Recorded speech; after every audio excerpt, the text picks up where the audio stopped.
Barrister Fuad যৌনকর্মীর ছেলে, তার ভাষা তাকে বলেছে যৌনকর্মীর ছেলে, এক সময় যৌনপল্লীর দালাল ছিল। বুঝতে পারছেন তো কি বলছি? যৌনপল্লীর দালাল।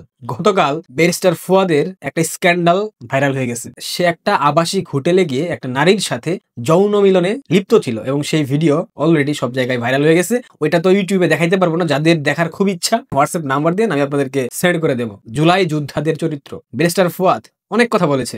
আওয়ামী লীগের এই দেশে কবর দেওয়ার লোক থাকবে না, জানাজা পড়ার লোক থাকবে না, আপনারা কেউ আওয়ামী লীগের ঘরে আপনাদের সন্তানকে বিবাহ দেবেন না, এ ধরনের অনেক কথা বলেছে। সেনাবাহিনীকে হুমকি দিয়েছে, শেখ হাসিনাকে হুমকি দিয়েছে, আওয়ামী লীগকে রাস্তায় পেলে পিটিয়ে মেরে ছুঁড়ে শেষ করে ফেলবে। এমনকি ছাত্রলীগের নারী নেত্রীদের চরিত্র হনন করেছে ব্যারিস্টার টাকলা ফুয়াদ। অথচ এই টাকলা ফুয়াদ 2008 কিংবা 9 সালে একবার গ্রেফতার হয়েছিল বেশ্যাদের দালালি করার জন্য। আজকে এত বছর পরে সে ক্ষমতার শীর্ষস্থানে বসে এখন সে নিজেই পতিতাপল্লীতে ঢুকে কিংবা আবাসিক হোটেলে ঢুকে নারীর সাথে যৌন সঙ্গম করা অবস্থায় তার ভিডিও ভাইরাল হয়ে গেছে। এই হচ্ছে জুলাই যোদ্ধাদের চরিত্র।